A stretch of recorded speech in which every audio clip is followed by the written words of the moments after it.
try a different line.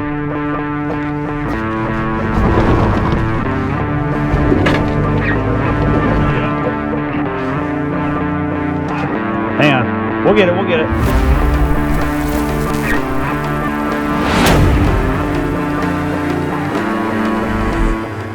Welcome to the Texas Truck Channel. I'm Craig, and we're here for another hill test, and we're here what you're really for, the kind of hill test that could get us in trouble, meaning it's a vehicle that's really not designed to do this. In fact, it doesn't even have, well, something that would really help with that. Brian, what is that? Oh, these are the fun ones, man. This is a 23 Ford Expedition, not the Max, which means it's a little bit shorter wheelbase. Thank goodness we Also not the Timberline, I can tell. Not the Timberline, but it is four-wheel drive, but it does not have four-wheel low. Ooh. That's going to be really interesting. Okay. It's not light. So look, we have the most fun in these tests when the car is challenged, which means Kia Seltos, which means R-Mode Kia Soul, which means Subaru Crosstrek. We put a Raptor up here, it's just boring. Mavericks, front-wheel drive Mavericks. A lot of fun on one of those, yeah. But anyways, I'm really excited to see what this thing will do because we've reached outside of the fleet to get this thing. There's actually a rental, which means it's the most means it's going to make it. Yes, it's going to make it no matter what. So let's talk about angles real quick, because this is something we actually use in this hill test as an assessment. If it's bad enough, we won't even try it. This does pass our minimum barrier of entry. Approach angle is 23.3 degrees. Breakover is 21.9, which is pretty good. That's up there with a lot of pickup trucks. And then the ramp breakover is 21.4, which is good enough. We actually, really, it's approach and breakover for this ridge in particular. So that's pretty cool. I'm happy about that. Let's go around and talk about wheels and tires. That's definitely not bad at all. No, it really isn't. Like, it really is pretty good. Even with a side step, I'm impressed. Now the side step is not below the frame rail, so that's part of it. So what are we talking about with rubber meeting the road? Well, we've got 20-inch wheels because we're on the limited trim, and it's not the Timberline or the XLT that gets you an 18-inch wheel. But it's also not the Platinum, which means you don't have a 22 on here, so I'm happy about that. That's a big deal. So 20-inch wheels, we have Toyo Open Countries. These are highway tires, actually RHT, says on the side. Look, 300 tread wear, that's great for launches on the street, as we've shown in our road test of this. You'll see on the 0-60 time, that's awesome. Out here, look, tread pattern is what matters, and it's not gonna be great. But it's probably good enough for silty stuff like this, but it's not a KO2 by any means. So we do have some sidewall. It's a 275, 55, 20.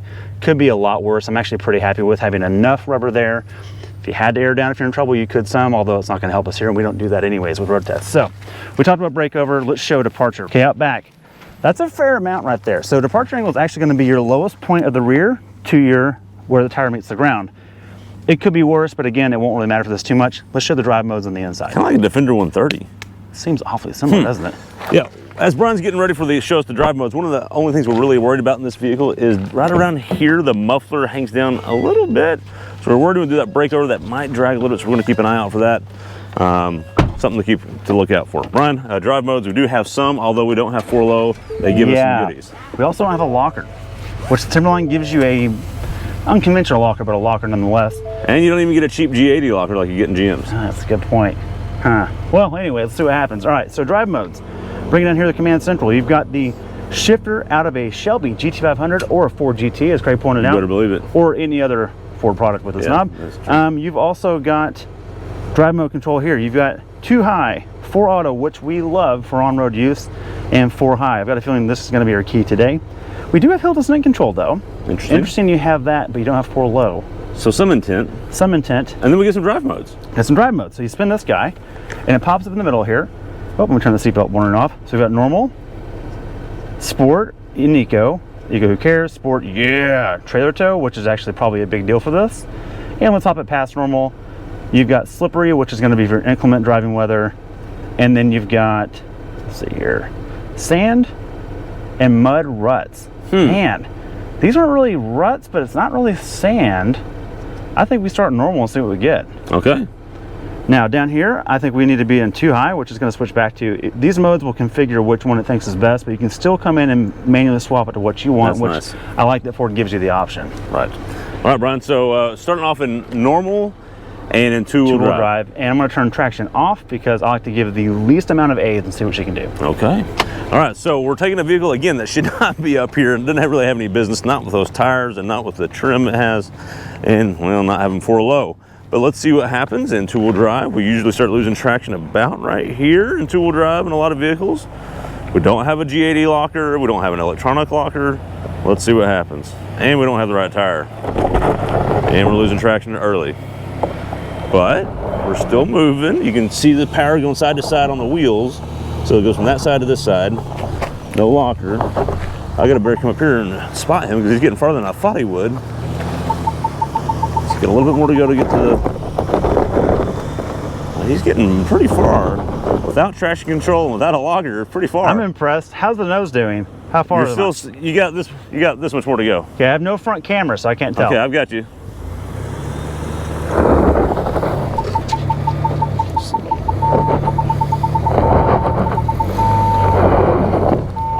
Okay. We've gotten all the way to the obstacle without a locker, without traction control, and without any drive mode, Brian. Before I talk you up any further, do you want to attempt to go any further in two-wheel drive? Yes, I do. I am super impressed. Have we ever had a two-wheel drive get this far? We've had them get this far, but then we really struggle, or we struggle more getting to this spot. I don't think we've even gotten this far with something of this size, at least. One of the things that is helping us here is we don't normally take big, heavy three-row SUVs up here. I think the extra weight on the back is helping. Probably is, yeah. A lot of trucks, we don't have any weight back there. Fair, that's fair. So that's definitely helping. So we'll see if we can crawl at all. I've got a feeling it's going to be a disaster, but are we close to hitting? Like, what's your... I don't know. I hadn't even looked at that yet. Let's look at that first. Okay, so now we're going to see if we can even get up there because we have a decent brake or approach, but is it enough? And honestly, I think we're going to be okay. You can see we get a little bit of a gap here still. Not a ton, but we got enough. If we can get that tire up here quick enough, it'll raise the front and we'll make it. So Brian, very slow. Try to two-pedal it, and let's see. Stop. And this is what I was afraid of. We are right up against it now. In fact, we're going to tear the front license plate off and the rest of the front dam. What happened is, so Brian, here's our problem. We've got the approach angle. Okay. But we have, the tire's just kind of too far back and not tall enough and not to the obstacle quick enough. Okay.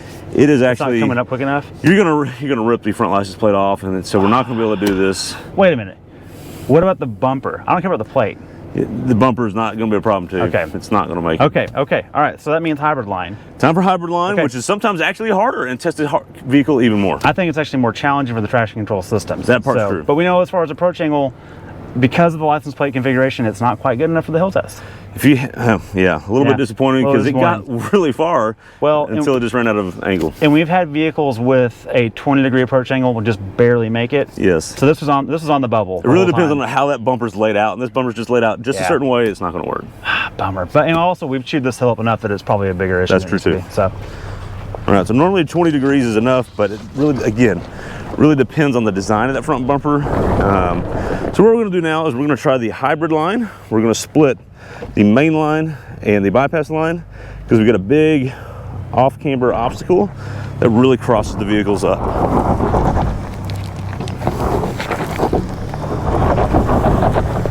So the back two tires are definitely struggling, and so what happens is we get a lot of load on this front wheel right here, and then it just can't push past it.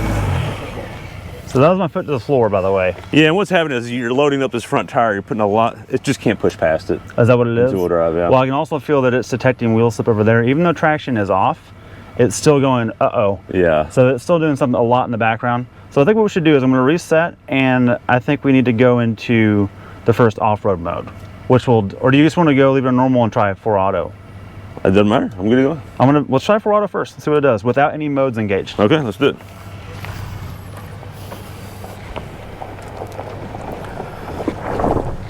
So again, we're in 4 auto, which is 4 high without the center diff locked.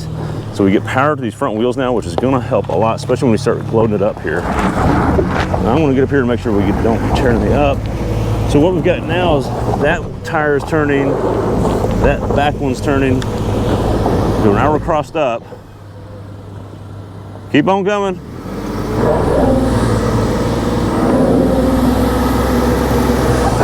Okay, stop. Okay, so we've actually got it up and over the first obstacle. Now we got this tire in the air. Oh, do we? Yeah. Okay, how's breakover looking? That's what breakover. We'll find out. So far we're good. Your bumper has cleared. Okay. It was close. Okay. But it cleared. Let's come over here. We're worried about breakover a little bit. Let me get down here where I can see it, and y'all can see the tires. Okay, go ahead.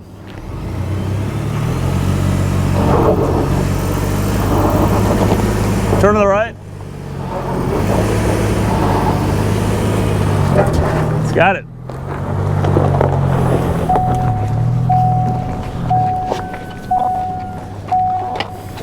All right, so we actually made it in 4 auto. No way. What mode did you put it in? None? Just 4 auto? That was normal, traction off, 4 auto. Wow, didn't even lock the center diff. Nope. And it made it. A little bit of problem with the breakover and close to touching, but Well, once you turned a little bit, it got over and it didn't hit it hard and it was fine. nah, As long as it you're smart about sounded like it scraped like maybe the lower Barely muffler. touched the muffler. Barely Oh, touched the that's muffler. fine. Those are Yeah. they are on adjustable mounts anyway. Yeah. It's fine.